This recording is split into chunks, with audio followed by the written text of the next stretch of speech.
Through the antiseptic halls of Westlake Memorial, a pregnant woman's cries went unanswered. Danielle Brooks, educated, composed, black, watched in disbelief as Dr. Whitlow tore her medical referral to shreds. "Always think they're entitled," someone muttered as Security Officer Maddox snapped cold metal around her wrists.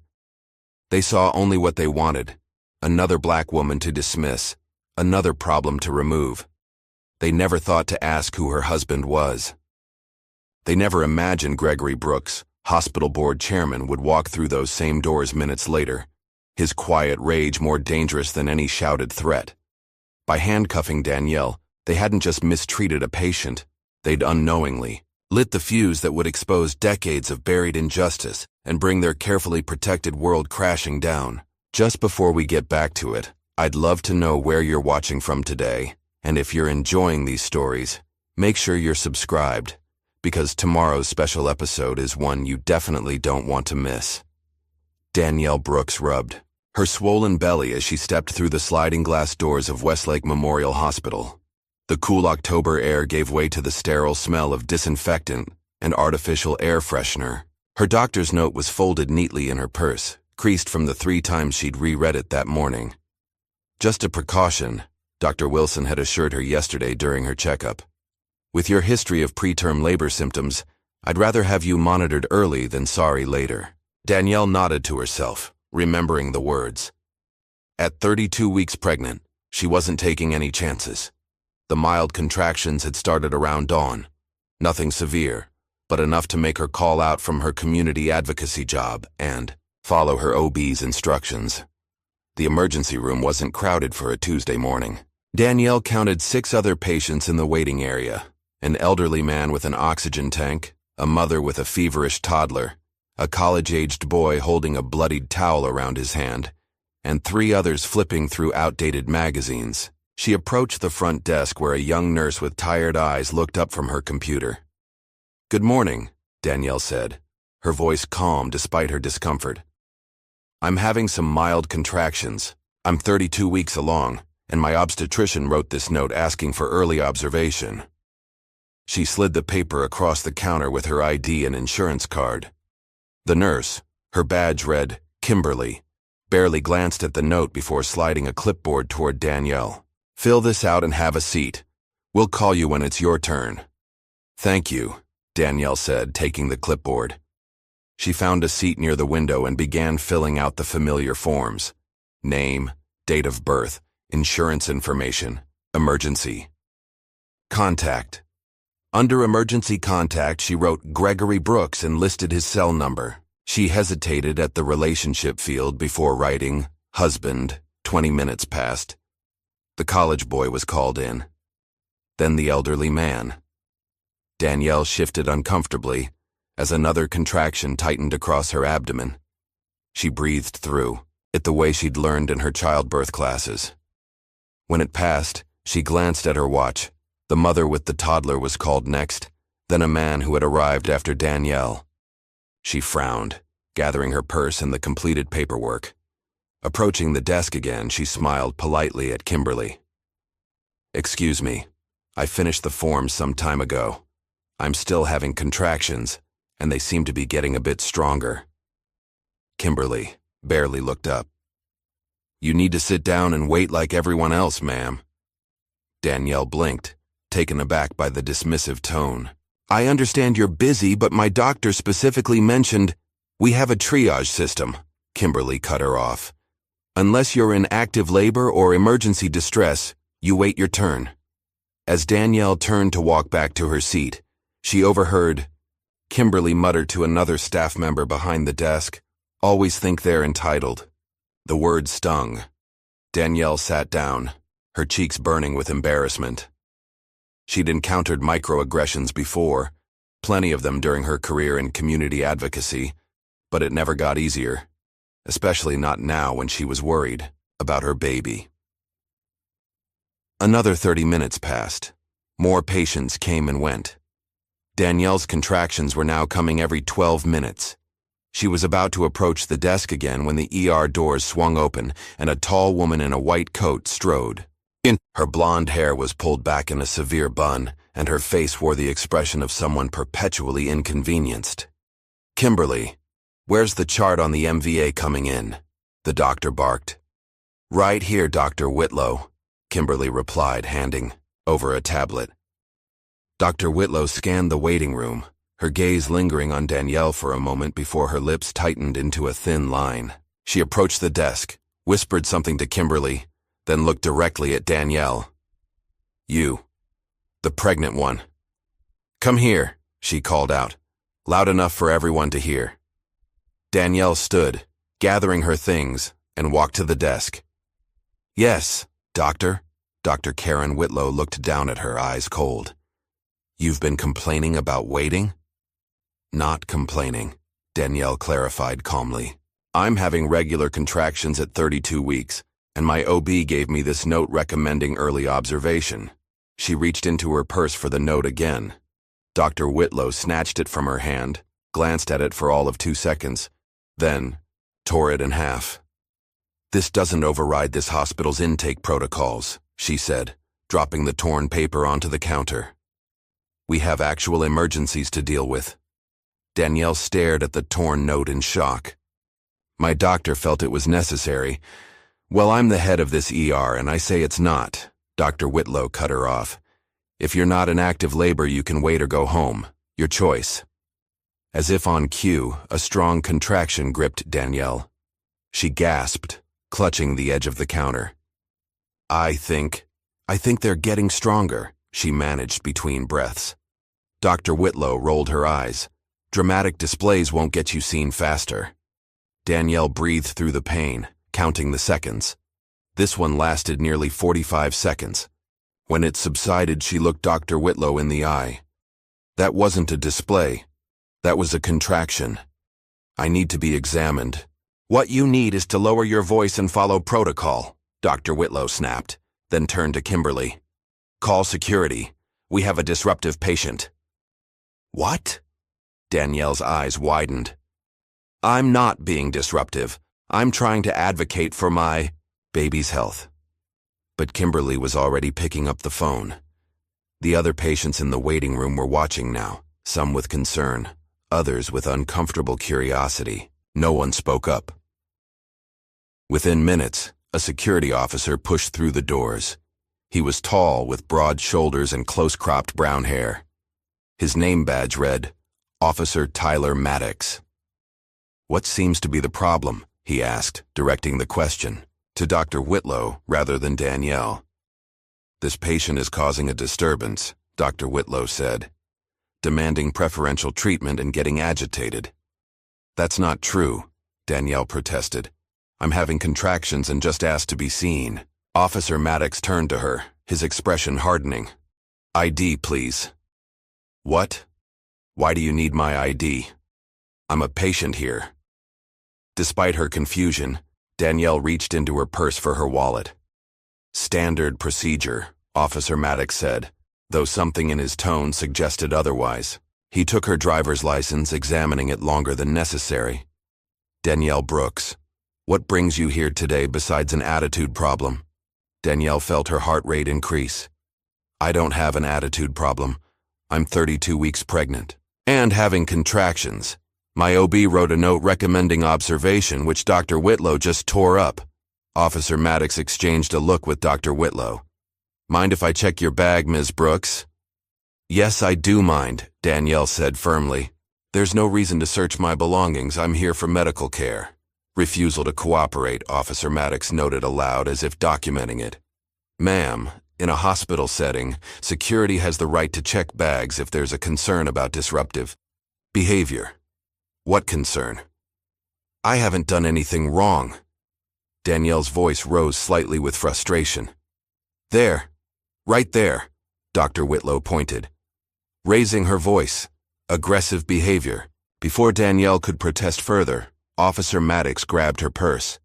I'll be taking a look at this. This is ridiculous, Danielle said, another contraction beginning to build. She breathed through clenched teeth as Officer Maddox dumped the contents of her purse onto the counter, her wallet, phone, keys, a small bottle of hand sanitizer, a pack of tissues, and a granola bar spilled out. "Nothing here," he admitted, sounding almost disappointed.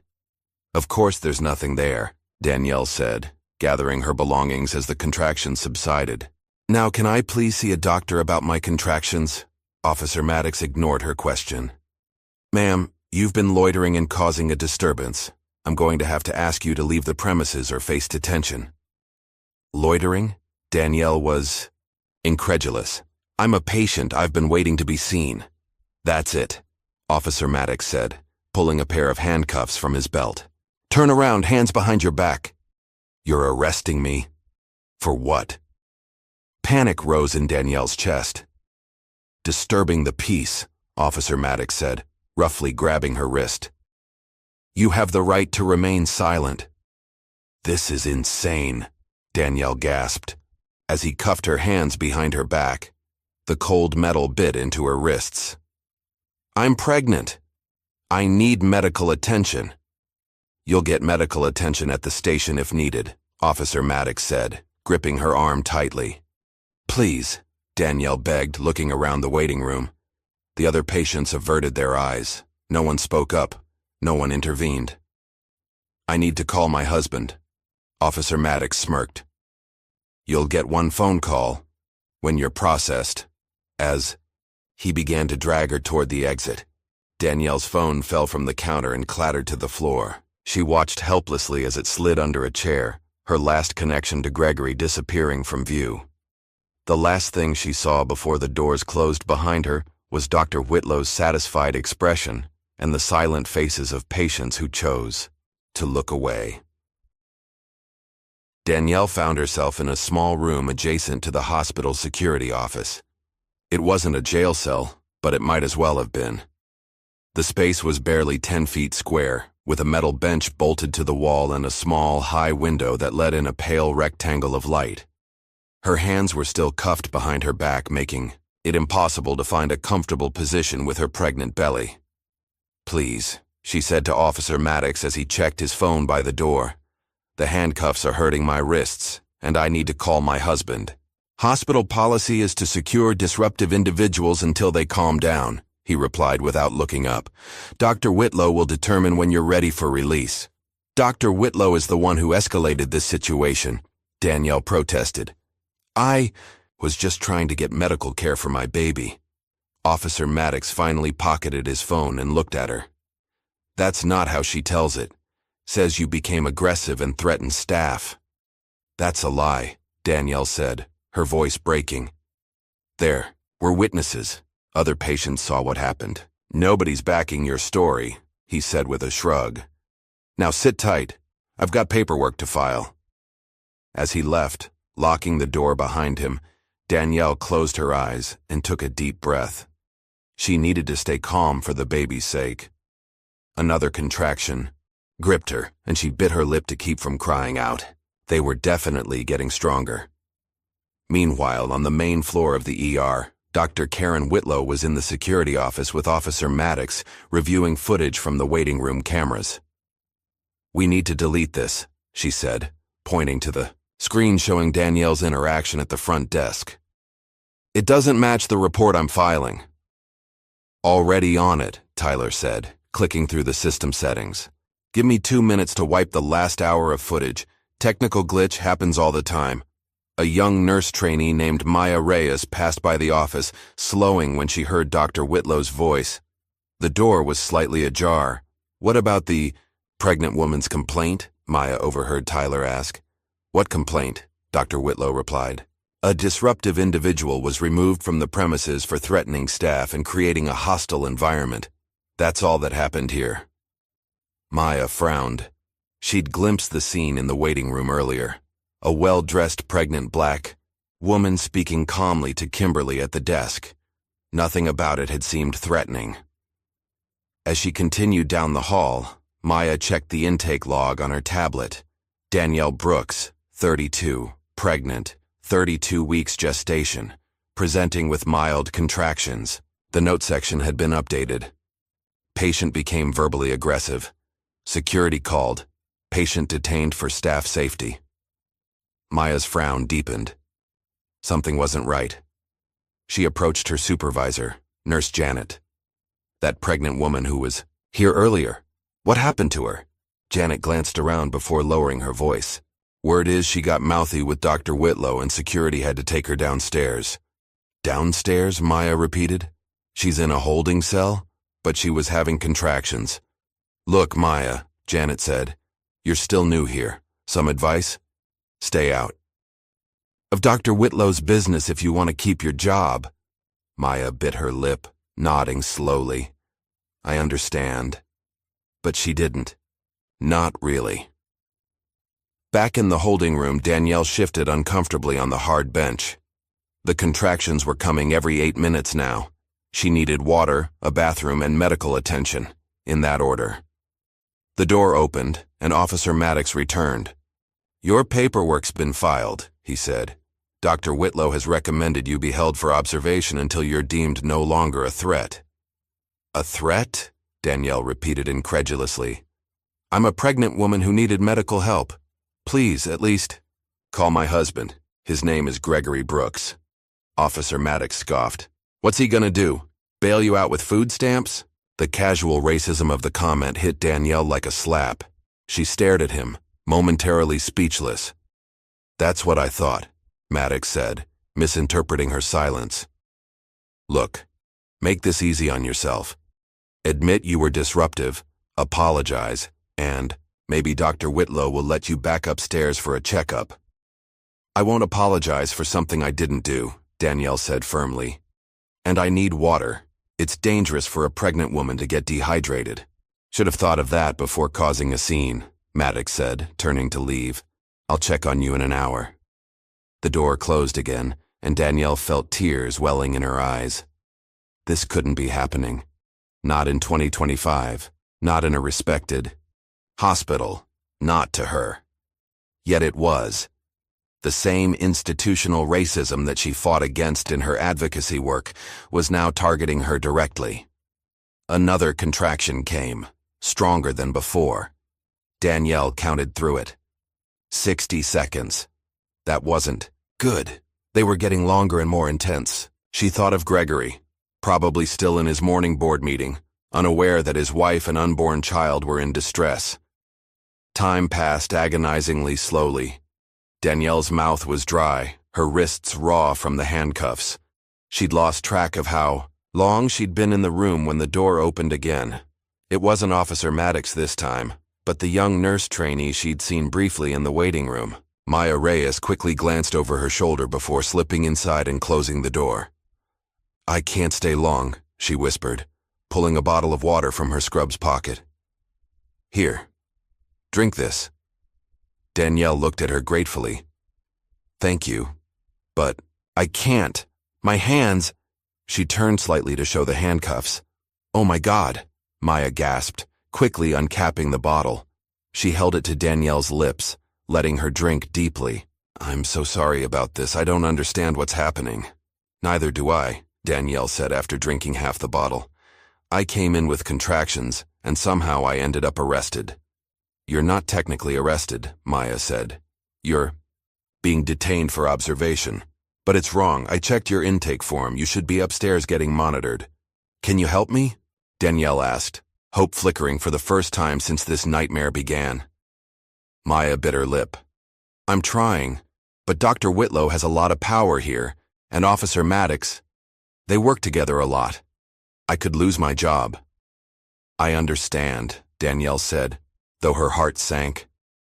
But my baby, I'll get help, Maya promised. This isn't right. Can you call my husband? Danielle asked. His name is Gregory Brooks. His number is... I don't have my phone with me, Maya interrupted apologetically. But I'll find a way to contact him. What does he do? Maybe someone in the hospital knows him? Danielle hesitated, remembering Gregory's words from early in their relationship. Keep my position quiet, he'd told her. I want people to know you as Danielle, not as the chairman's wife. But this was an emergency. He works with the hospital, she said carefully. Like a vendor or something? Maya asked, glancing nervously at the door. Something like that, Danielle replied. Another contraction hit, and she couldn't suppress a groan. That looked strong, Maya said worriedly. How far apart are they? About 7 minutes now, Danielle said when she could speak again, and lasting longer. Maya's expression grew serious. That's not good. You could be going into actual labor. I need to get you upstairs. Dr. Whitlow won't allow it, Danielle said, remembering the doctor's cold eyes. Then I'll find someone who will override her, Maya insisted. Just hold on. As Maya turned to leave, Danielle called after her. Wait, there's something you should know about Gregory. Maya paused at the door. He didn't want me to use this, Danielle said, but I'm afraid for our baby now. She took a deep breath. Gregory Brooks is the chairman of the hospital board. Maya's eyes widened. The chairman? Are you serious? Danielle nodded. Please find him. I will, Maya promised, her expression shifting from shock to determination. I'll make this right. After Maya left, Danielle leaned her head against the wall. She thought about how Gregory had warned her about institutional cruelty. The system isn't built for us, he'd told her once after she'd complained about being followed in a department store. Even with all my accomplishments, all my education, all my power, in some eyes, I'm still just a black man who doesn't belong. At the time, she'd argued that things were changing, that her work in community advocacy was making a difference. Now handcuffed in a hospital basement while having contractions, she wondered if he had been right all along. Meanwhile, upstairs in the electronic medical record system, Dr. Irene Lim frowned at her computer screen. She'd been reviewing incoming patient data when she noticed an anomaly, vital signs for a Danielle Brooks showing patterns of distress, but no attending physician assigned to the case. In fact, the patient wasn't even listed in a room. Dr. Lim clicked through the file, her concern growing. Pregnant, 32 weeks, contractions, and a note about security detention? That didn't make sense. Pregnant women with contractions didn't get detained. They got monitored. She picked up her phone to call the ER when a notification popped up on her screen. Danielle Brooks's heart rate had spiked again. Wherever this woman was, she was in distress. Back in the holding room, Danielle felt another contraction begin. This one was the worst yet. She couldn't help the tears that slipped down her cheeks as the pain peaked and then slowly subsided. When she opened her eyes, Officer Maddox was standing in the doorway, watching her with an unreadable expression. Please, she said quietly. I think something's wrong with my baby. Dr. Whitlow says you're fine, he replied flatly. She hasn't even examined me, Danielle cried. How would she know? Look, lady. My name is Danielle Brooks, she interrupted, finding strength in her desperation. My husband is Gregory Brooks, chairman of the board of this hospital, and when he finds out what's happened here today, neither you nor Dr. Whitlow will have jobs tomorrow. Officer Maddox's smug expression faltered for the first time. You're lying. Check it, Danielle challenged. Call the administrative office and ask for Chairman Brooks. Tell them his wife is handcuffed in a basement holding cell while having contractions. See what happens. Before Officer Maddox could respond, the door pushed open wider, and Maya reappeared. Her eyes were wide. Her breath coming quick. I just made a call, she said, looking from Danielle to Officer Maddox. To Chairman Brooks's private line. Officer Maddox's face drained of color. He's on his way, Maya continued, her voice stronger now. And he knows everything. Maya Reyes ducked into the empty break room, her heart pounding against her ribs. What she was about to do could cost her job, her career, possibly everything she'd worked for. But the image of Danielle handcuffed and in pain wouldn't leave her mind. With trembling fingers, she pulled out the hospital directory from her pocket. She'd copied the private line number for Gregory Brooks from the staff contact list, breaking at least 3 privacy protocols in the process. Taking a deep breath, she dialed. The phone rang twice before a deep, measured voice answered. Brooks, speaking. Mr. Brooks? Maya's voice came out higher than she intended. This is Maya Reyes, a nurse at Westlake Memorial. Your wife. They arrested her. She's in the hospital basement. The silence that followed was so complete that Maya checked to see if the call had dropped. Then came his voice, unnervingly calm but with an undercurrent that sent chills down her spine. Don't let anyone touch her until I arrive. The line went dead. Maya stared at her phone for a moment before slipping it back into her pocket. That voice wasn't just angry, it was controlled fury, the kind that moved mountains and toppled empires. She straightened her shoulders and headed back toward the security area, suddenly less afraid of losing her job. Gregory Brooks sat motionless in his downtown office, his expression unreadable as he processed what he'd just heard. After 10 seconds of perfect stillness, he reached for his desk phone and pressed 3 buttons in sequence. Sarah, cancel my meetings for the day, he said to his assistant, and get Alan Fisher and Patricia Wright on the line. Tell them it's an emergency board. Matter. He hung up and opened his laptop, fingers flying across the keyboard as he accessed the hospital's security protocols. As chairman, he had oversight privileges that most staff didn't even know existed. Within minutes, he was scanning camera feeds, searching for his wife. The phone rang again. Alan and Patricia are on the conference line, sir. Put them through, Gregory said, still watching the security feeds.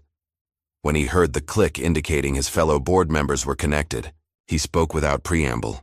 There's a situation at the hospital involving my wife. I'll need your backup when I arrive. What kind of situation? Asked Alan, his voice concerned. The kind that ends careers, Gregory replied, finally finding what he was looking for. AI. Grainy feed showing a small room where Danielle sat handcuffed on a bench. His jaw tightened. I'll brief you when you get there. Meet me in the executive parking lot in 30 minutes.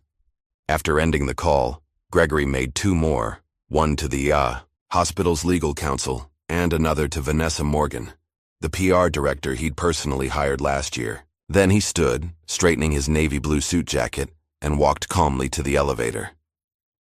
In the basement holding room, Danielle was breathing through another contraction when the door opened. Officer Maddox entered, his earlier smugness replaced by nervous energy. Is it true? He demanded. About your husband? Every word, Danielle replied, too exhausted to feel satisfaction at his discomfort. Now please, remove these handcuffs. They're hurting me. Maddox hesitated, clearly torn between his alliance with Dr. Whitlow and the sudden realization that he might have handcuffed the chairman's wife. Officer Maddox, came Maya's voice from the doorway. I've just received orders from Dr. Whitlow that Ms. Brooks is to remain restrained until further notice. Danielle's heart sank, but then she caught Maya's subtle wink. She specifically said to tell you that under no circumstances is Ms. Brooks to be released or given medical attention without her direct approval. Maya continued, her voice carrying, down the hallway where other staff might hear. Those were her exact words.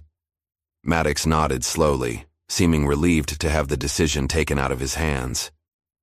You heard her, he said to Danielle. Dr. Whitlow's orders. As he turned to leave, Maya whispered, He's coming, just hold on a little longer. Upstairs in the ER, Dr. Karen Whitlow was reviewing charts when her phone buzzed. A text from Officer Maddox. Patient claims husband Commerce Chairman Brooks? She snorted, typing back. Nice try. Ignore her. But a seed of doubt had been planted. Whitlow pulled up the patient's intake form on her computer. Danielle Brooks, 32. Occupation, Community Advocacy Coordinator. Emergency contact. Gregory Brooks. It's a common name, she muttered to herself, but still reached for her phone and opened the hospital directory. Chairman Gregory Brooks. No photo. Just a contact number and email. Coincidence, she decided, closing the directory. Even if they were related, it wouldn't matter. She'd handled VIP complaints before. People were always threatening to call board members or claiming to know the CEO. Nothing ever came of it. Her pager beeped. A car accident victim was arriving in 5 minutes. Good. She could focus on real medicine instead of troublemaking patients. At 11:42 a.m., Gregory Brooks's black SUV pulled into the VIP parking space nearest the hospital's main entrance. 2 more vehicles arrived moments later, disgorging Alan Fisher, Patricia Wright, and a sharp-featured woman in a charcoal pantsuit, Vanessa Morgan from PR. "What's happening, Greg?" Alan asked as they approached the entrance. "My wife came in with early contractions this morning," Gregory replied, his voice steady. "She was handcuffed, detained, and is currently being held in a basement security room without medical attention." Patricia gasped. "That's outrageous." "It's worse than outrageous," Gregory said, pushing through the revolving door. "It's criminal." The E group moved through the lobby with purpose, drawing curious glances. Gregory approached the front desk, where a young receptionist looked up with a practiced smile. "Welcome to Westlake Memorial. How can I help you today?" "I need to see my wife," Gregory said. "Danielle Brooks. She came in earlier with contractions." The receptionist typed on her keyboard. "I'm not seeing anyone by that name checked in. Perhaps she's still in the waiting area? There's about a 45-minute wait right now." Gregory smiled politely and reached into his jacket pocket, producing his hospital ID badge. "I don't think you understand. I'm Gregory Brooks, chairman of this hospital's board. My pregnant wife was handcuffed and is being detained in your security. Hold right now. I want to see her immediately, along with her complete file and the security footage from this morning." The receptionist's smile froze, then crumbled. Her eyes darted to the others standing behind Gregory. I'll call someone." "Right away, sir." As she fumbled for the phone, whispers rippled through the staff nearby. A nurse at the medication station gasped audibly. "That's the chairman." Dr. Irene Lim was walking through the ER when she noticed the commotion. Recognizing Gregory from board meetings, she approached cautiously. "Mr. Brooks, is everything all right?" Gregory turned, recognizing her as well. "Dr. Lim, perhaps you can help us. My wife, Danielle Brooks, came in with contractions this morning. She was apparently handcuffed and is being detained somewhere in the building." Dr. Lim's eyes widened. "Danielle Brooks? I just flagged her file for review. Her vitals are showing distress patterns, but she's not assigned to any room or doctor." "Where is she?" Gregory's calm facade cracked slightly. "According to the system, she's in security hold." "Room B, but that can't be right. That's not a medical space." Dr. Lim was already turning toward the elevators. "I'll take you there." As they moved through the hospital, staff members stopped and stared. The chairman rarely visited the clinical floors, and never with an entourage of board members and PR personnel. Something big was happening. In the basement, Officer Maddox was pacing outside the holding room when his radio crackled. "Maddox, the chairman is headed your way. Do not, repeat, do not, engage. Wait for Dr. Whitlow." Too late. The elevator doors at the end of the hall slid open, and a group of people in business attire stepped out, led by a tall black man whose measured stride carried the weight of authority. Gregory spotted Maddox immediately. The uniform, the nervous posture, the radio clutched too tightly.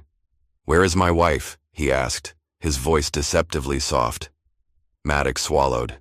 "Sir, I'm under orders to—" "That wasn't a request," Gregory cut him off. "Open the door." Something in his tone made Maddox reach for his keys without further protest. The door swung open to reveal Danielle, still handcuffed on the bench, her face drawn with exhaustion and pain. "Gregory," she whispered, relief washing over her features. In 2 strides, Gregory was kneeling before her. "What have they done to you?" he asked, gently touching her face. "Sir," Maddox began, "I can explain—" "Remove those handcuffs," Gregory ordered without looking away from his wife. "Now." As Maddox fumbled with the keys, Gregory noticed the raw marks on Danielle's wrists. A muscle in his jaw twitched, the only outward sign of the rage building inside him. "Get a wheelchair," he told Dr. Lim, who nodded and hurried away. To Danielle he murmured, "You're safe now. I'm going to take care of this. The baby. Danielle began. We'll get you checked right away, he assured her, helping her stand as Maddox finally removed the handcuffs. Dr. Lim returned with a wheelchair, and Gregory carefully helped Danielle into it. Take her to maternity, he instructed. I want a full evaluation immediately. As Dr. Lim wheeled Danielle toward the elevator, Gregory turned to face Maddox. Your name and badge number. Tyler Maddox, sir. Badge 4487. Gregory committed it to memory. Consider yourself suspended, effective immediately. Turn in your badge and leave the premises.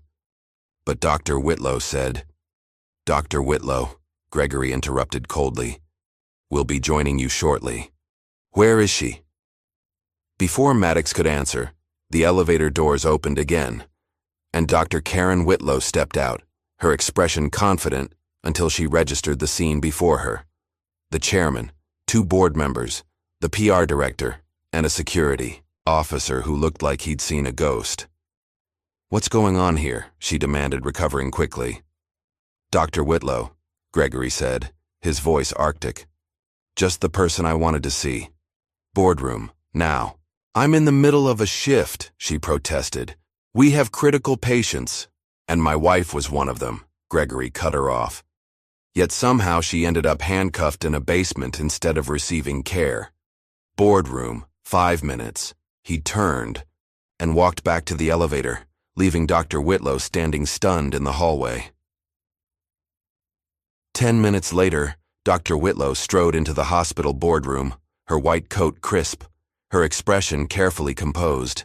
She'd taken the time to check Danielle's file and prepare her defense.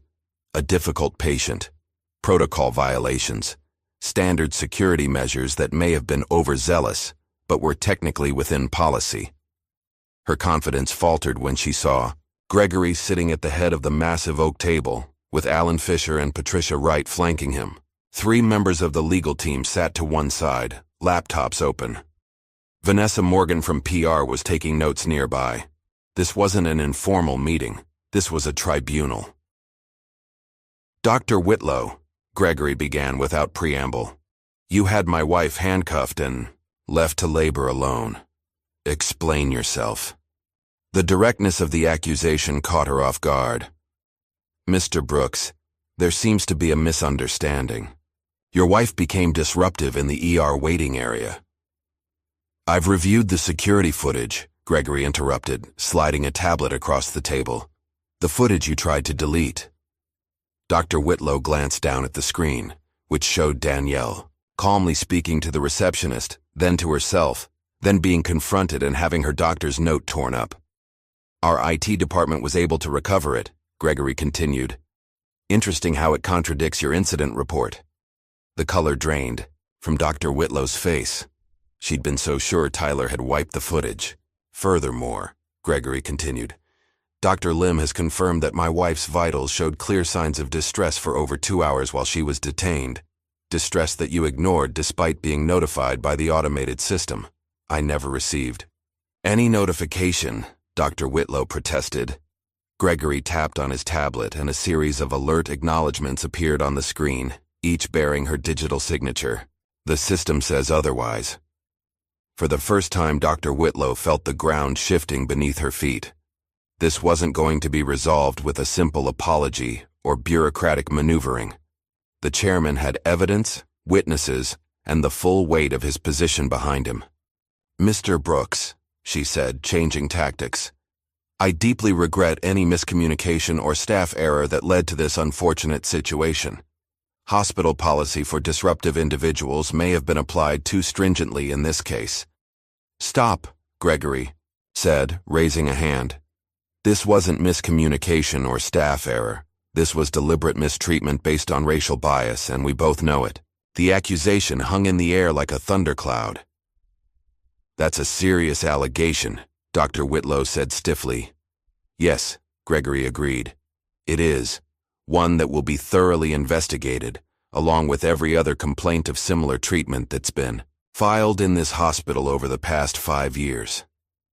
Dr. Whitlow's carefully constructed facade began to crumble. Complaints? What complaints? Gregory's expression remained impassive. That's what we're going to find out. Danielle lay in a private room on the maternity floor, an IV in her arm and monitors tracking her baby's heartbeat. The contractions had subsided after hydration and medication, but the doctors wanted to keep her overnight for observation. Maya sat beside her, having been reassigned as her dedicated nurse at Gregory's request. "I still can't believe you're the chairman's wife," Maya said, adjusting Danielle's pillows. "When you first told me, I thought you might be delirious from dehydration." Danielle smiled weakly. "Gregory prefers to keep a low profile. He didn't want people treating me differently because of who I'm married to." "Well, they're certainly treating you differently now," Maya observed, glancing at the luxury suite with its plush furnishings and panoramic windows. "Every administrator in the hospital has been by to apologize." "Except the ones who should," Danielle noted. "Dr. Whitlow and Officer Maddox?" Maya shook her head.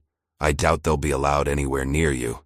The door opened and Gregory entered, looking more tired than when he'd left 2 hours ago, but still impeccably dressed in his navy suit.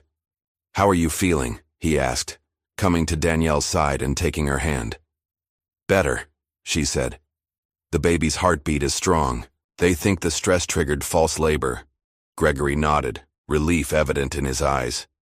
He turned to Maya. "Could you give us a moment, please?" "Of course," Maya said, stepping out and closing the door behind her. Once they were alone, Gregory's composed expression softened. "I'm so sorry this happened to you." "It's not your fault," Danielle said, squeezing his hand. "I should have been there. I should have—" "Gregory," she interrupted gently. "We both know this happens every day to people who don't have husbands on hospital boards. The difference is, we can do something about it." He studied her face, marveling at her strength. Even after everything she'd endured today, she was thinking about others. "Yes," he agreed. "We can. And we will." He paused, choosing his words carefully. "I've formed an emergency panel. Alan and Patricia from the board, plus our legal team and ethics officer. We're going to investigate what happened to you thoroughly." "Good," Danielle said. "But I want you to go further. This isn't just about me." Gregory nodded, unsurprised by her request. It was one of the reasons he'd fallen in love with her unwavering commitment to justice that matched his own. "I've already started," he assured her. "We're pulling every complaint filed against Dr. Whitlow and Officer Maddox, as well as general grievances about discriminatory treatment. Downstairs, in the hospital administration wing, that process was already underway. A team of legal assistants was combing through digital and physical records, compiling a database of incidents. Mr. Brooks, called one of the assistants as Gregory, entered the conference room they'd commandeered. "We found something interesting." Gregory approached the table where documents were spread out. "What is it?" "Dr. Whitlow has had 17 formal complaints filed against her in the past 3 years, the young man explained. But only 2 are in the official HR database. And the others? Buried in individual patient files, marked as resolved without investigation. And they all follow a pattern. Patients of color claiming mistreatment, dismissal of symptoms, or unnecessary security involvement." Gregory's expression darkened. "Keep digging. I want every case documented." As he turned to leave, Patricia Wright entered, carrying a tablet. "Greg, you need to see this. Someone leaked a clip to social media. A black woman being dragged out of the ER in handcuffs." Gregory took the tablet, watching the grainy footage with a sinking feeling. It was Danielle, being led away by Officer Maddox. The video had already been viewed over 20,000 times. "Do we know who leaked it?" he asked. Patricia shook her head. "Not yet, but Vanessa is preparing a statement. We need to get ahead of this." "No," Gregory said, handing back the tablet. "No statements yet. Not until we have the full picture." As they spoke, a young man in a rumpled suit approached the conference room, peering in curiously. A hospital security guard moved to intercept, Him. Sir, this area is restricted. It's all right, the man said, holding up a press badge. I'm Elias Voss from the Daily Chronicle. I'm here to speak with hospital administration about an incident that occurred this morning. No press. The guard insisted. Actually, Gregory called from the doorway. I'll speak with him. The security guard hesitated, then stepped aside. Elias Voss was in his early 30s, with keen eyes and the restless energy of someone always chasing the next story. He extended his hand to Gregory. Mr. Brooks? Elias Voss. I received an anonymous tip about a pregnant woman being mistreated in your ER today. Come in, Mr. Voss, Gregory said, leading him into an empty office nearby. Let's talk. While Gregory was meeting with the journalist, Dr. Irene Lim was reviewing Danielle's medical records in her office. Something bothered her about the timeline. According to the intake log, Danielle had been marked as processed at 9:47 a.m., but her first vitals weren't recorded until 11:23 a.m., nearly 2 hours later, and only after she'd been moved to the maternity floor. Dr. Lim pulled up the automated monitoring system and checked the alerts.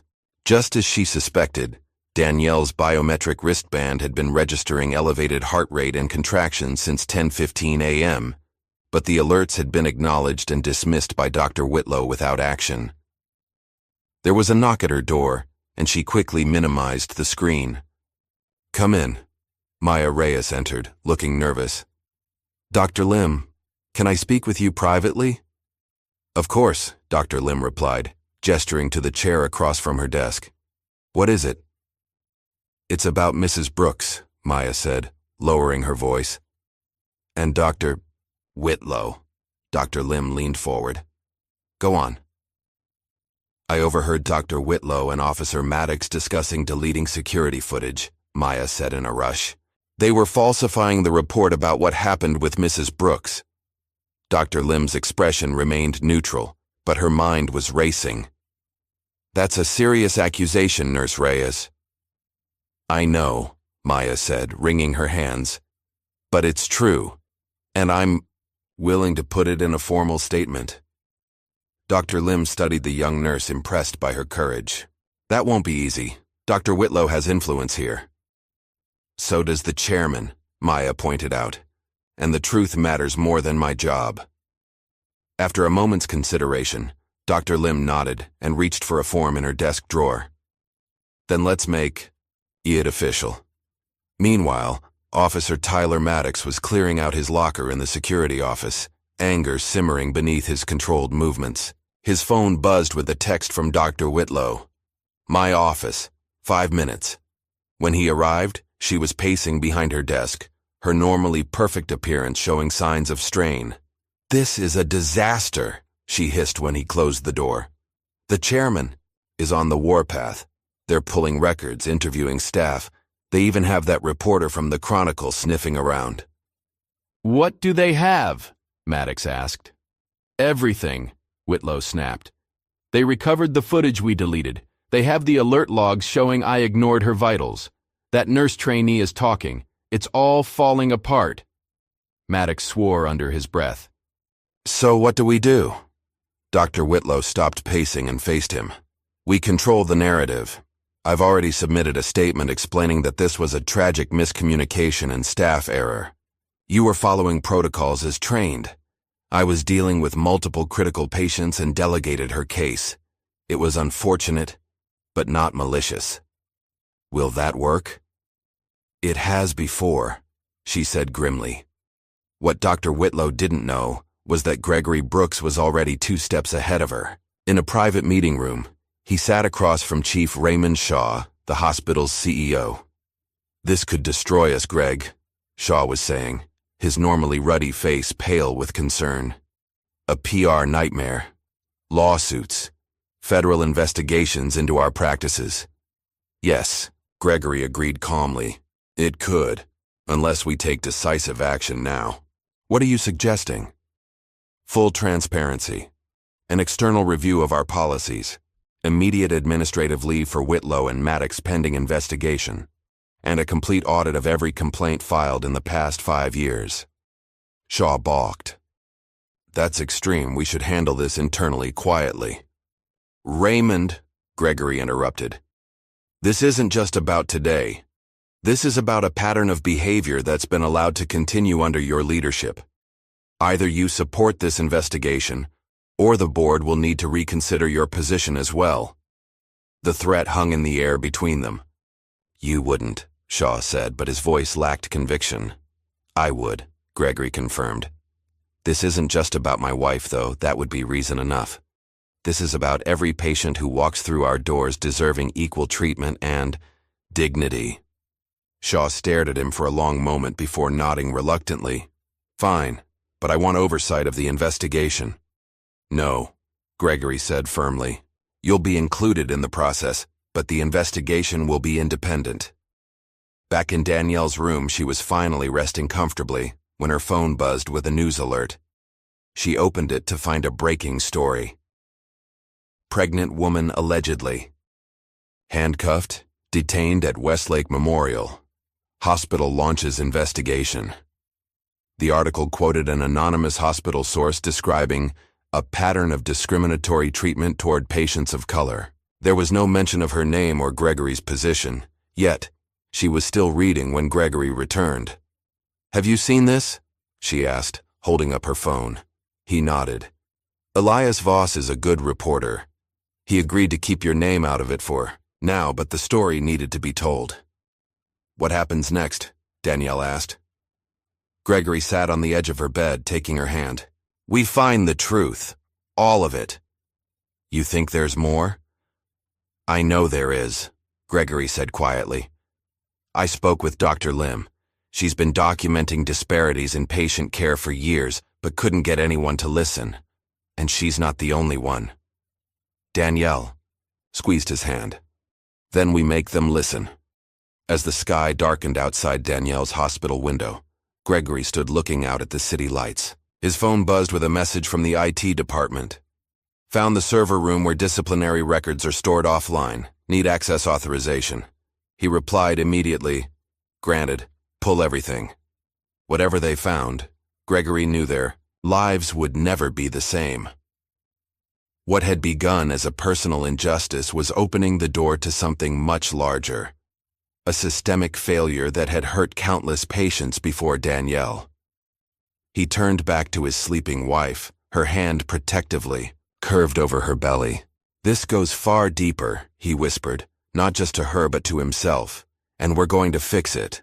All of it. Morning sunlight streamed through the windows of Danielle's hospital room, casting warm patterns across the bed. She was awake, feeling stronger after a night of proper care and rest. Gregory sat in the chair beside her, his laptop open, dark circles under his eyes suggesting he'd barely slept. You should go home and rest, Danielle said softly. Gregory looked up and managed a tired smile. I'm not leaving you here alone. I'm hardly alone, she replied, gesturing to the 2 private nurses stationed outside her door, Gregory's non-negotiable condition for her continued stay at the hospital. And Maya will be back for her shift soon. Before Gregory could respond, his phone buzzed. He glanced at the screen and his expression hardened. I need to take this. I'll be right back. He stepped into the hallway, closing the door behind him. Chief Raymond Shaw was calling. Raymond, Gregory answered, his voice deliberately neutral. We need to talk before this goes any further, Shaw said without preamble. My office, 30 minutes. I'm with my wife. This can't wait, Greg.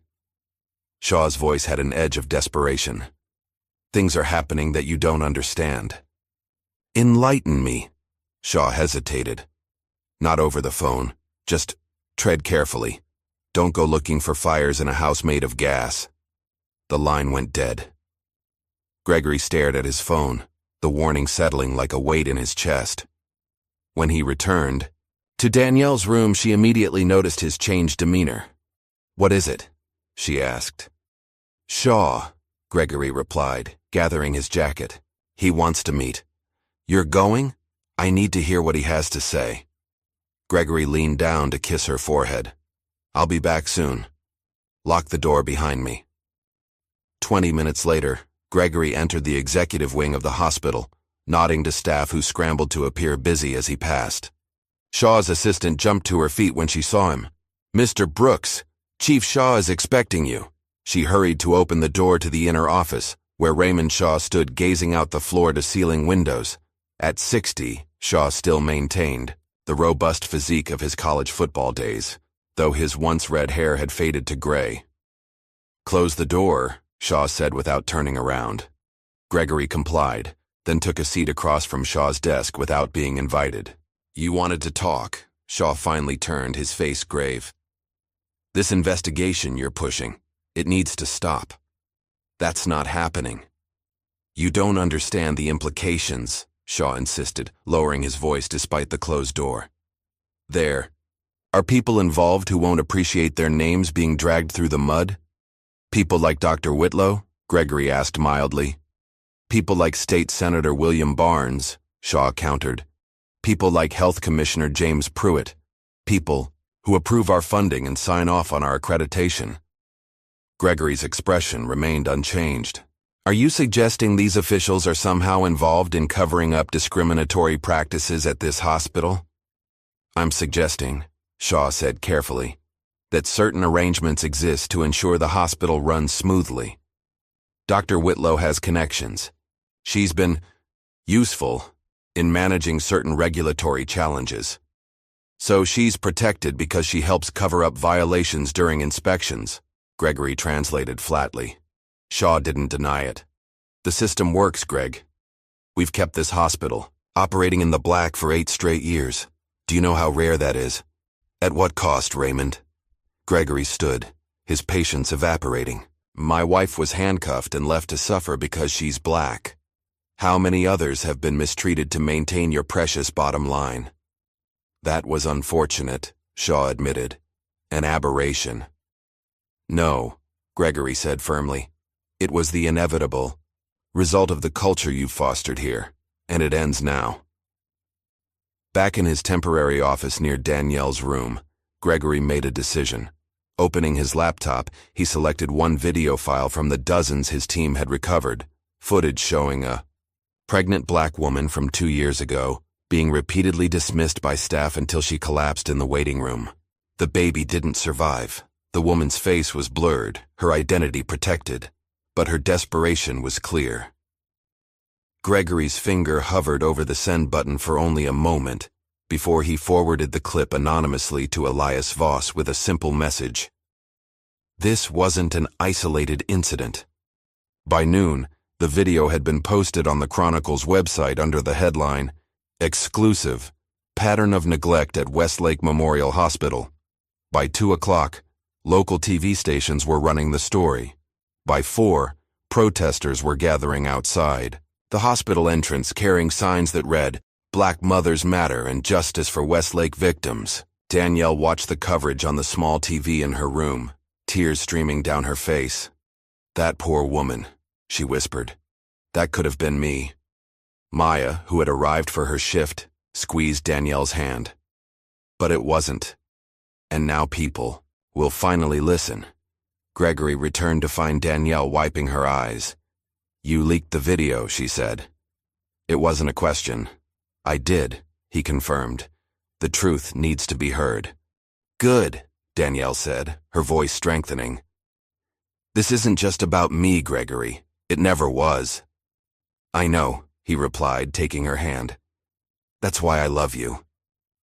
Their moment was interrupted by Maya rushing into the room, her face flushed. "Dr. Whitlow is on her way up here. She looks furious." Gregory straightened. "Stay with Danielle. Don't let Whitlow in under any circumstances." He stepped into the hallway just as Dr. Karen Whitlow emerged from the elevator, her white coat billowing behind her like a battle flag. When she spotted Gregory, she marched straight toward him. "What the hell do you think you're doing?" she demanded, her voice low but intense. "That video was internal hospital property." "Funny," Gregory replied coolly. "I thought it was evidence." "You're destroying this hospital," Whitlow hissed. "Years of reputation gone because of your vendetta." "This isn't a vendetta, Dr. Whitlow. It's accountability, something you've managed to avoid for far too long. Whitlow's eyes narrowed. You have no idea who you're dealing with. Actually, I do, Gregory countered. I know about your arrangement with Shaw. I know you've been helping cover up health violations in exchange for protection, and I know about the 17 formal complaints against you that mysteriously disappeared. For the first time, uncertainty flickered across Whitlow's face. Before she could respond, the elevator doors opened again, and Officer Tyler Maddox stepped out. He froze when he saw Gregory and Whitlow in the hallway. Perfect timing, Officer Maddox, Gregory said. I was just explaining to Dr. Whitlow that both of you are now on administrative leave pending investigation. You can't do that, Maddox protested. It's already done, Gregory replied. Security will escort you both from the building. As if, on cue, 2 security officers emerged from the stairwell. Whitlow looked from them to Gregory, her face flushed with anger. This isn't over, she warned before turning sharply and heading for the elevator, Maddox following reluctantly behind. Inside Danielle's room, Maya had been recording the entire exchange on her phone. When Gregory returned, she showed him the video. Insurance, she explained, in case they try to spin what happened. Gregory nodded appreciatively. Smart thinking. I learned from the best, Maya replied, glancing at Danielle. Mrs. Brooks has been telling me about her advocacy work. Later that evening, Dr. Irene Lim arrived at Danielle's room carrying a thick file folder. Mr. Brooks, she said, acknowledging Gregory before turning to Danielle. Mrs. Brooks, how are you feeling? Much better, Danielle replied. Thank you for checking on me. Actually, Dr. Lim said, glancing at the door to ensure it was closed, I'm here about something else. She placed the folder on the bedside table. This is a list of every patient of color who filed a formal grievance against this hospital in the last 7 years. Many of these complaints mysteriously disappeared from our official records. Gregory picked up the folder, flipping through the pages with growing concern. How did you compile this? I've been keeping my own records, Dr. Lim admitted. After the 3rd time I reported discriminatory treatment and nothing happened, I realized something was wrong with the system, so I started documenting everything myself. Gregory looked at her with newfound respect. This is incredibly valuable, Dr. Lim. Thank you. There's more, she continued. One of the IT technicians told me about a server room on the 5th floor, in the old records section. It's where they store disciplinary files that never make it to HR, the ones they want to keep off the main system. Gregory and Danielle exchanged glances. How do we access it? Gregory asked. You'll need the master key, Dr. Lim replied. Only Shaw and the head of IT have it. That night, after Danielle had fallen asleep, Gregory met with the hospital's head of cybersecurity, a woman he'd personally hired last year despite Shaw's objections. Together they used Gregory's executive access to enter the restricted server room. This is definitely irregular, the technician said as she connected to the isolated server. They've been keeping a completely separate database. Can you access the files? Gregory asked. Already in, she replied, fingers flying across the keyboard. And, oh my God. Gregory leaned over her shoulder, watching as she pulled up video file after video file, each documenting an incident similar to Danielle's. Patients of color being dismissed, restrained, or removed from the hospital without proper care. Download everything, he instructed grimly. Back in his temporary office, Gregory spent hours reviewing the footage. One video in particular stopped him cold. A black woman in labor, begging for help, being restrained on a gurney. Her screams gradually weakened until she went silent. The timestamp showed it was from 3 years ago. Gregory stared at the frozen image on his screen, a cold fury building inside him. This wasn't negligence or casual bias. This was systematic, deliberate, criminal. This ends now, he whispered, to the empty room. The next morning, Gregory arrived at the hospital to find Alan Fisher waiting for him in the lobby, his expression grim. "We have a problem," Alan said without preamble. "The board received this an hour ago."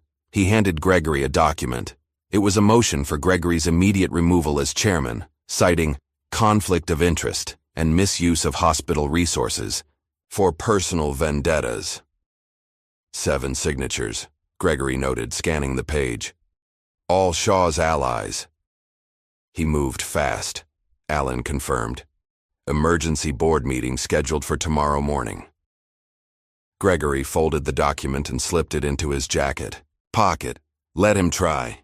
When he reached Danielle's room, he found her sitting on the edge of the bed, fully dressed in clothes Maya had brought from home. "What's going on?" he asked. "They're moving me," Danielle explained, her voice tight with anger. "Apparently there's been a billing code error, and I'm being transferred to a standard room." Gregory's phone rang before he could respond. It was the hospital's billing department.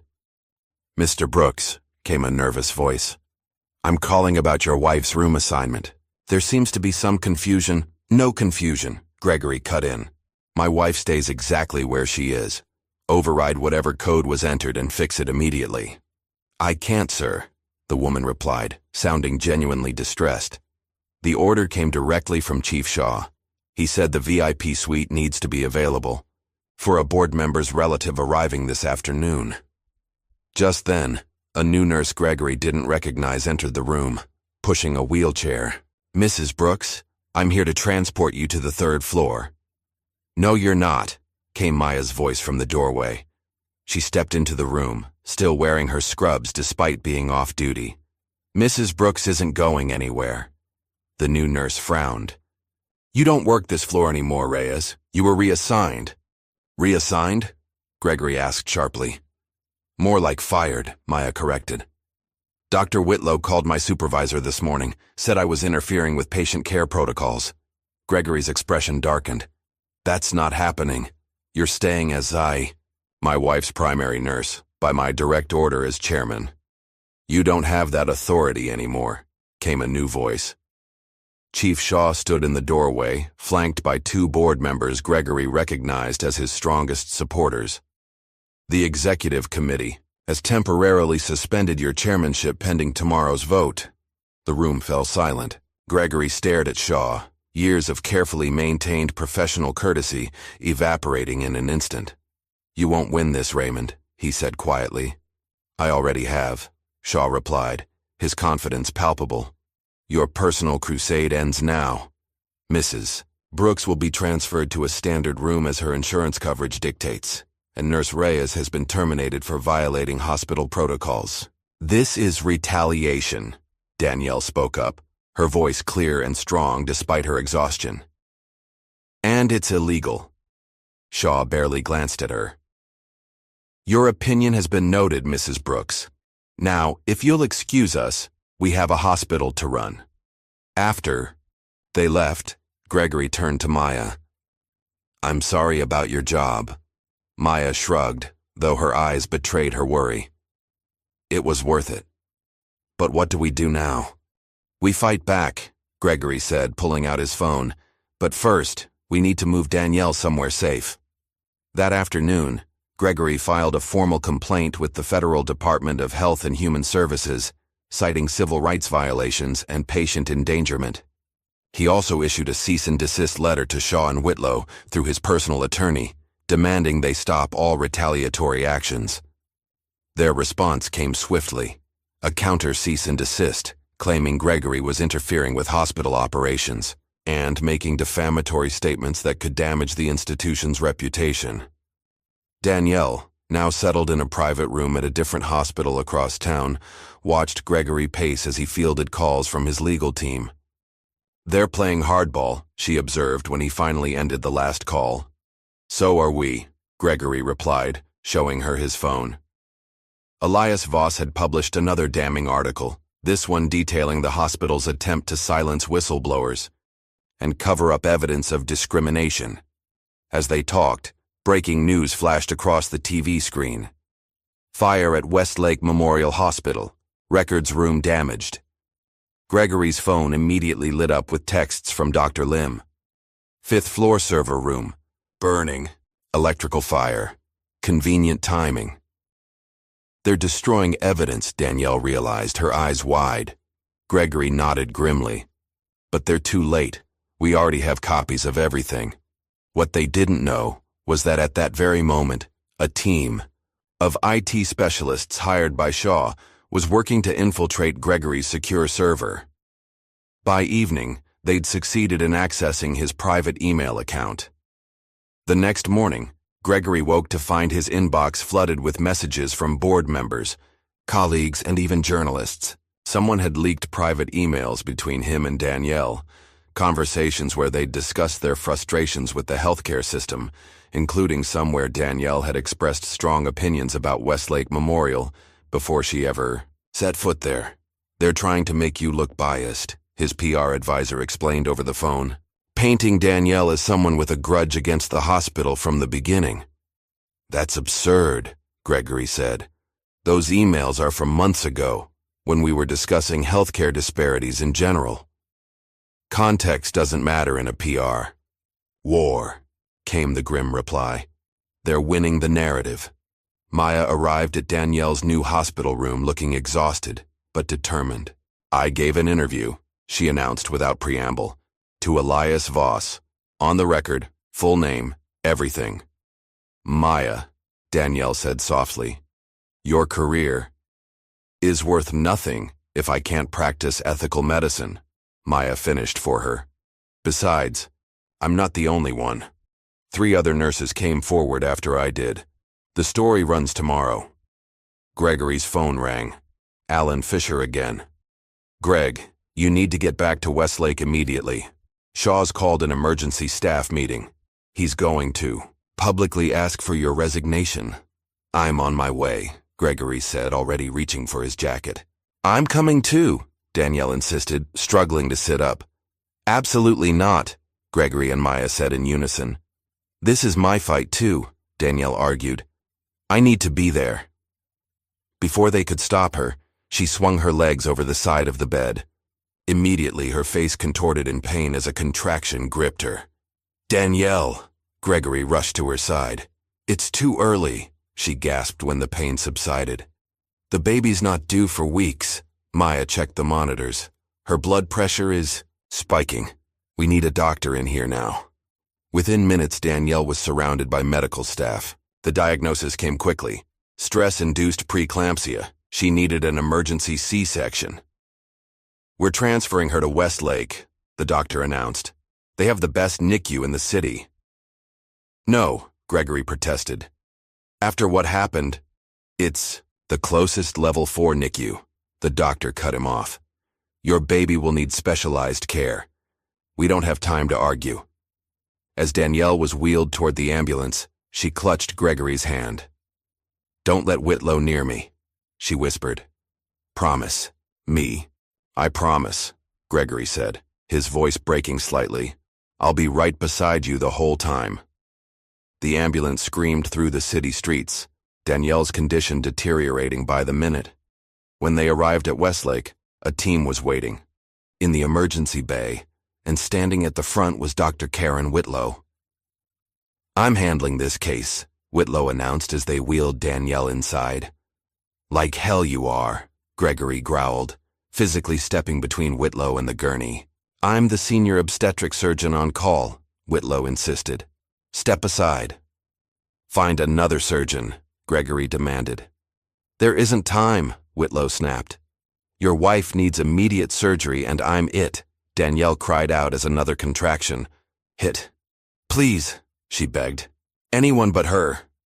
Hospital security approached, drawn by the commotion. One of them reached for Gregory's arm. Sir, you need to let the doctors work. Gregory shook him off, positioning himself as a human barrier between Whitlow and Danielle. She is not touching my wife. 2 security guards grabbed Gregory, wrestling him away from the gurney.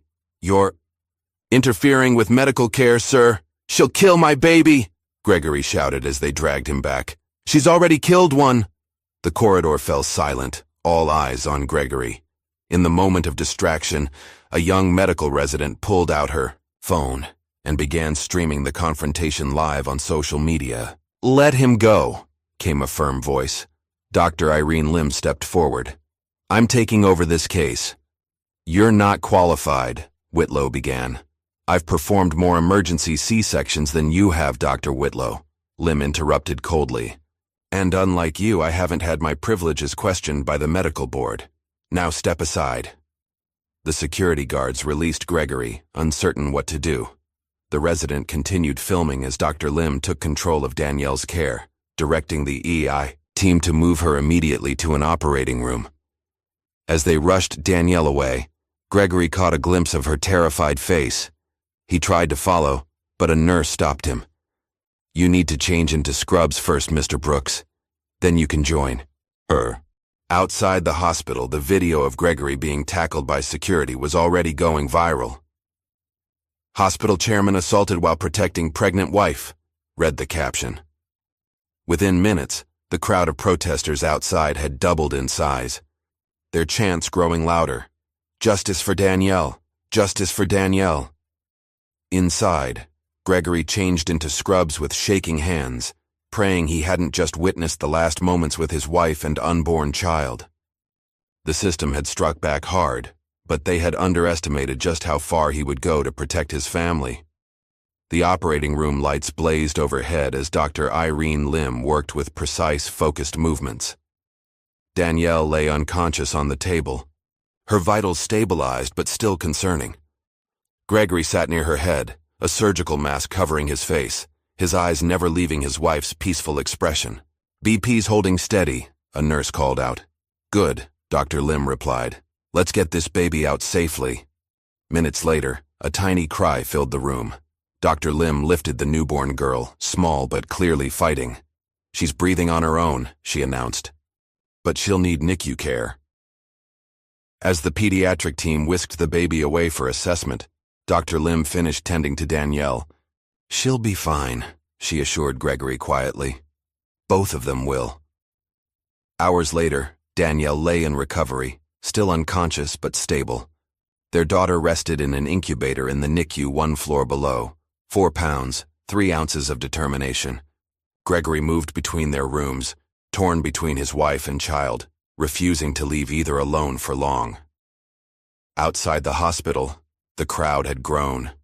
News vans lined the street, their satellite dishes raised like sentinels. The viral video of Gregory being tackled while trying to protect Danielle had reached 3 million views and climbing. Signs in the crowd now bore Danielle's name alongside calls for justice. In his temporary office, Gregory sat beside Danielle's bed, his laptop open as he monitored developments. The hospital board had postponed their emergency meeting following Danielle's surgery. Even Shaw couldn't justify proceeding while the chairman's wife fought for her life. A soft knock at the door interrupted his thoughts. It was Alan Fisher, his expression grave, but determined.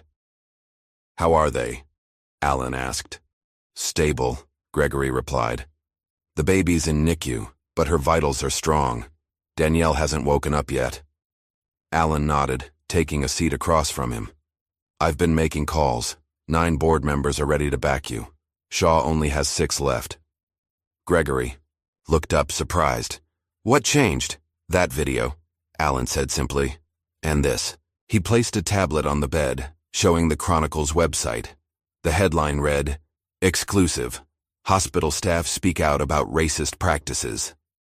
Maya's interview had run, along with testimonials from 3 other nurses and a resident.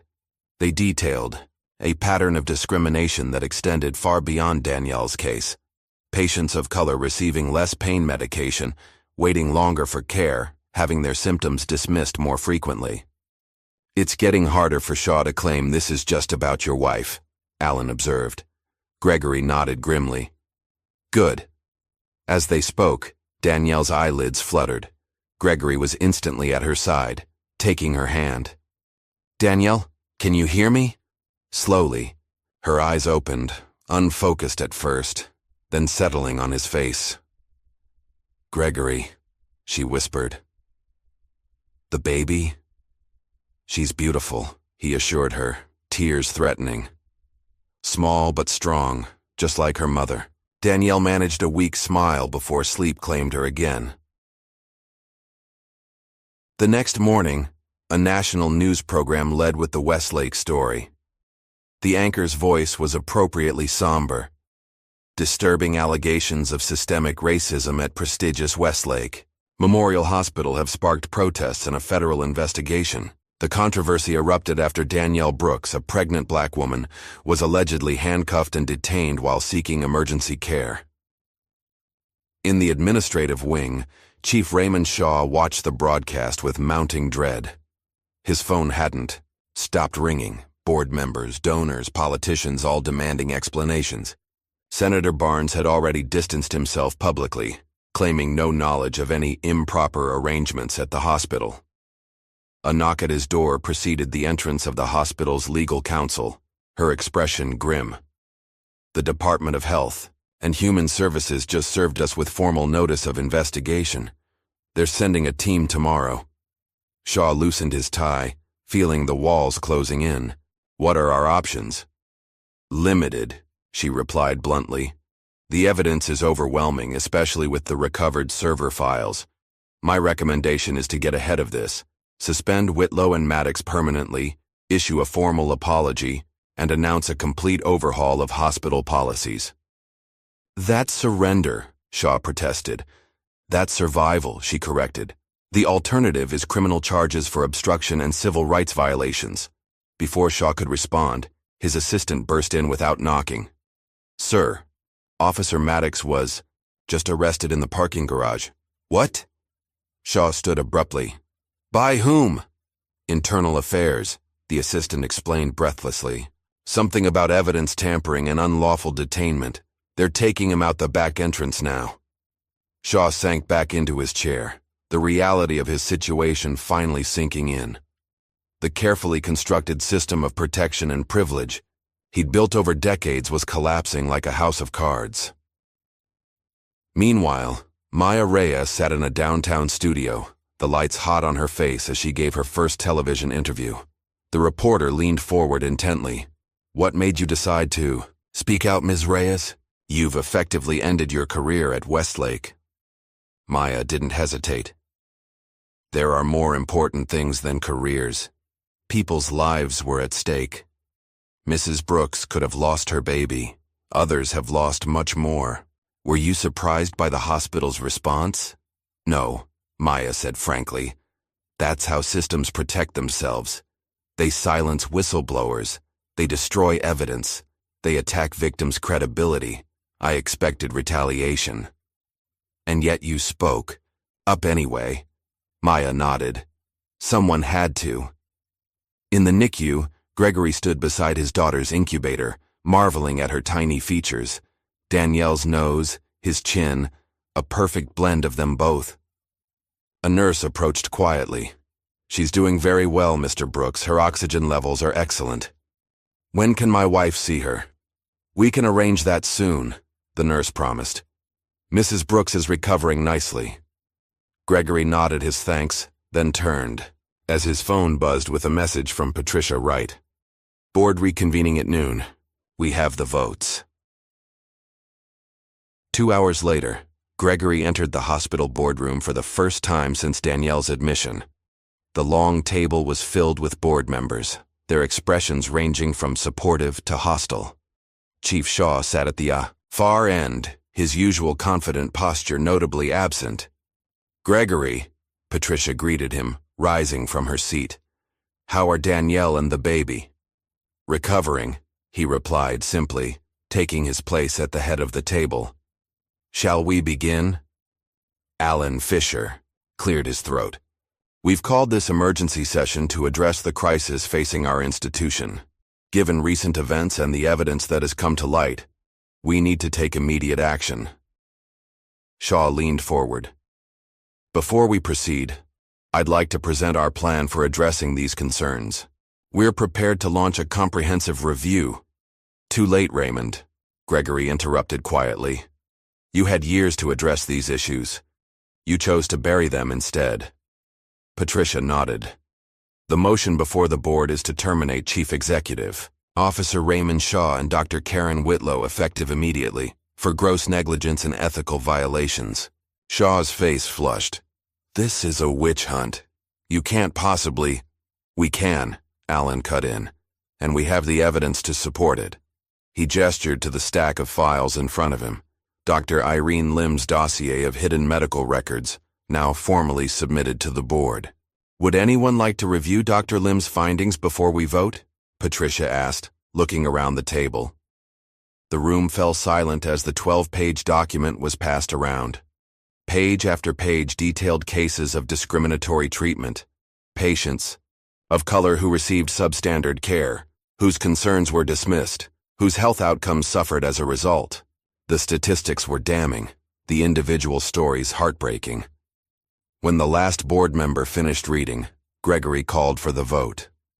All in favor of terminating Shaw and Whitlow with cause? Hands rose around the table, 9 out of 15. A clear majority. Motion carries, Gregory announced.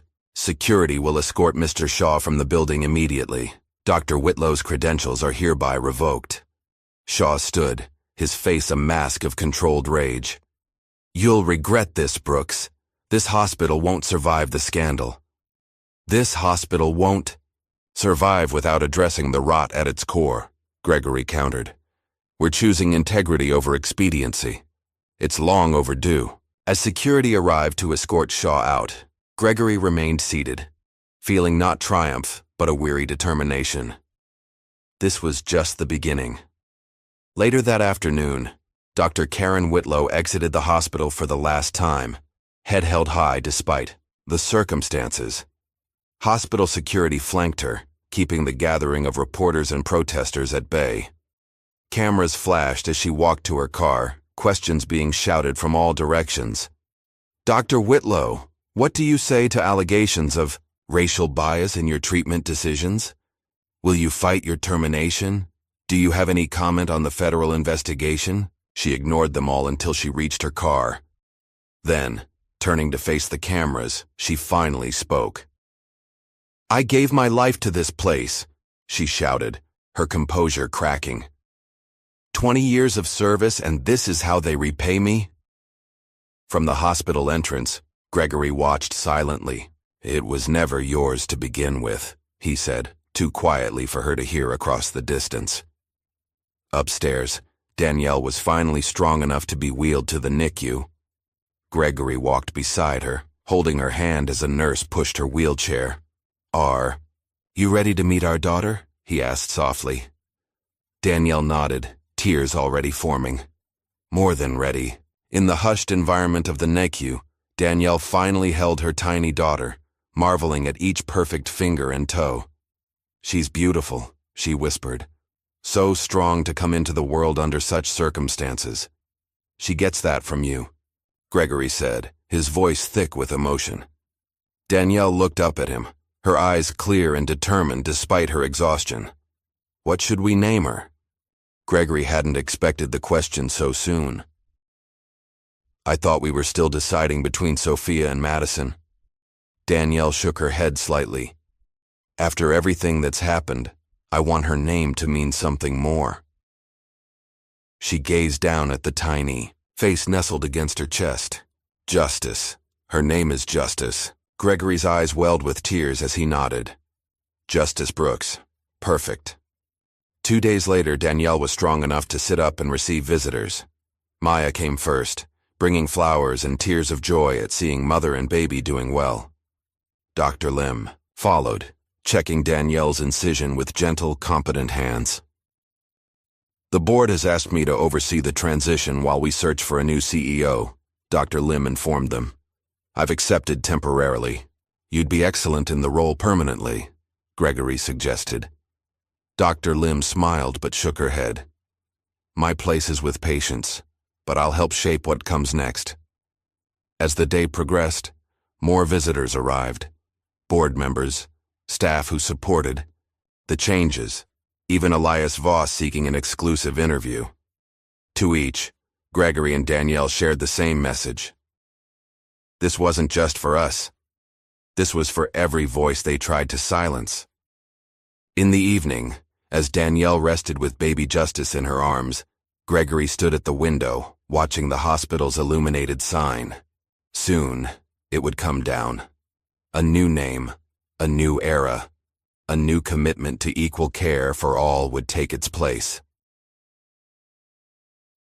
6 months later, a crowd gathered outside the renovated entrance of what had once been Westlake Memorial Hospital. A new sign gleamed in the morning sunlight. Eleanor Griggs Memorial Hospital.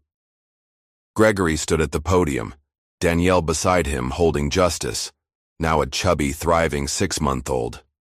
Behind them, Maya Reyes and Dr. Irene Lim waited alongside, other staff and board members.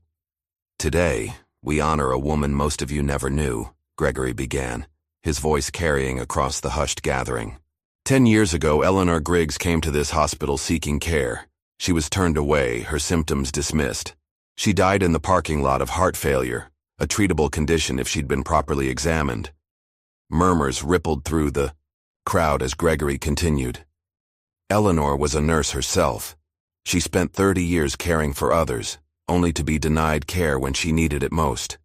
Her story was buried, her family silenced with a settlement that required their silence. Today we break that silence. Today we acknowledge the wrongs of the past as we commit to a better future. He gestured to Danielle, who stepped forward with Justice. My wife and daughter nearly suffered the same fate. They are here today because brave individuals like Maya Reyes and Dr. Irene Lim refused to be complicit in a system that valued some lives less than others. Their courage exposed injustices that had festered far too long. The crowd applauded as Maya and Dr. Lim joined them. At the podium. The Eleanor Griggs Memorial Hospital is more than just a new name, Gregory continued. It represents a complete transformation in how we deliver care. We've restructured our board to include community representatives. We've implemented new training protocols and accountability measures. We've established an independent oversight committee with real power to investigate complaints. Danielle stepped to the microphone, Justice gurgling happily in her arms. Most importantly, we've created the Eleanor Griggs Scholarship Fund for Black and Brown medical students from underrepresented communities. The next generation of healthcare providers should reflect the diversity of the patients they serve. The changes hadn't come easily. The hospital had weathered months of negative publicity, the departure of several prominent physicians who resisted, the new policies, and intense scrutiny from regulatory agencies. But with each passing week, the culture had begun to shift. New leadership, new values, new commitments to equity and justice. After the ceremony, Maya found herself standing in her new office, still not quite believing the nameplate on the door. Maya Reyes, Director of Patient Advocacy. How does it feel? Danielle asked from the doorway, baby Justice on her hip. Maya turned, tears in her eyes. Overwhelming. 6 months ago, I was a nurse trainee afraid to speak up. Now you're exactly where you should be, Danielle finished, for her. You're going to transform this place, Maya. Across the hospital, Dr. Irene Lim was meeting with her new team in the ethics department. As the newly appointed head of internal ethics, she was responsible for monitoring racial disparities in care and addressing them before they became systemic. Our first priority is data collection, she explained to her staff. We need to track wait times, pain medication administration, diagnostic testing, all broken down by race, gender, and socioeconomic status. We can't improve what we don't measure. Meanwhile, in his downtown office, Elias Voss put the finishing touches on his series about Westlake Hospital. The articles had exposed not just the treatment of Danielle Brooks, but the broader patterns of discrimination throughout the healthcare system. His work had prompted investigations at 3 other hospitals and a statewide review of emergency room protocols. Next week, he'd receive the National Journalism Award for Investigative Reporting.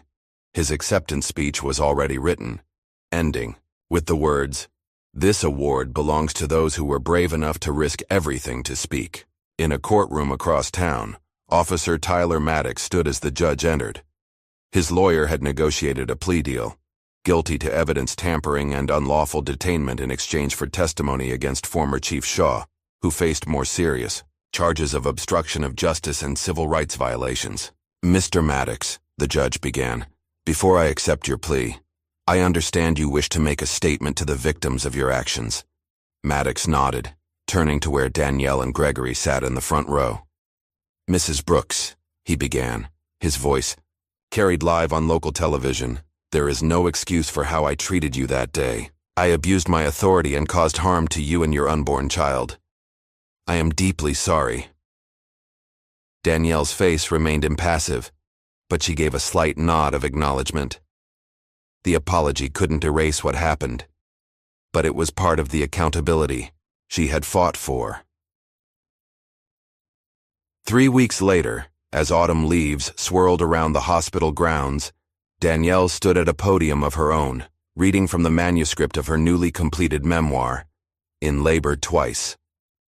There are two kinds of labor in this world, she read to the assembled crowd. The physical pain of bringing new life into the world, and the endless work of building a world worthy of that life. Both require courage. Both demand perseverance. Both transform us in ways we never imagined. The book had already garnered attention from major publishers, with a bidding war resulting in a 7-figure advance. Danielle had pledged half the proceeds to the scholarship fund, and the other half to expanding her community advocacy work.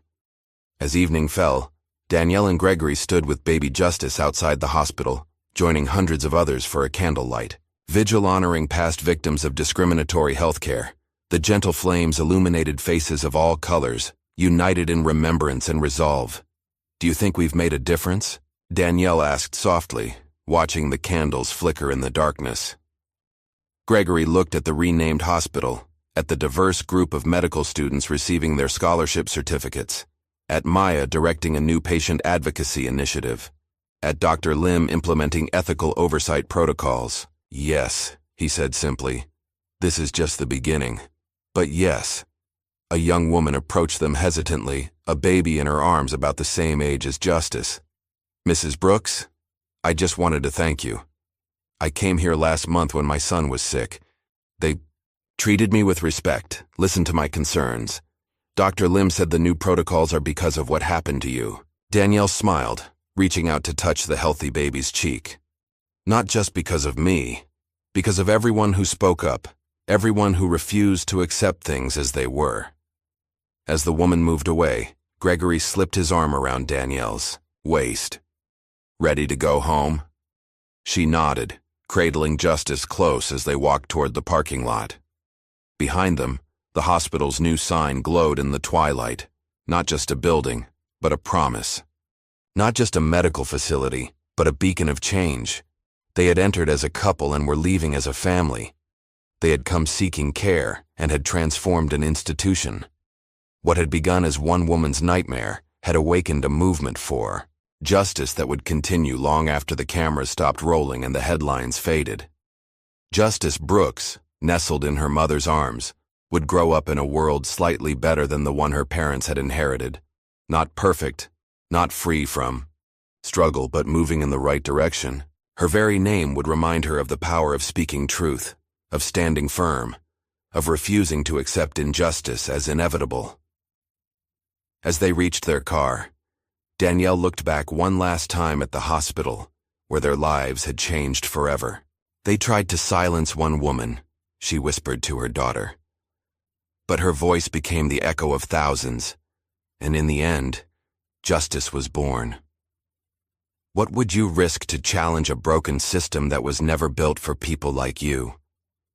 Share this story if you believe healthcare should heal, not harm, and subscribe for more powerful narratives that expose truth and demand justice.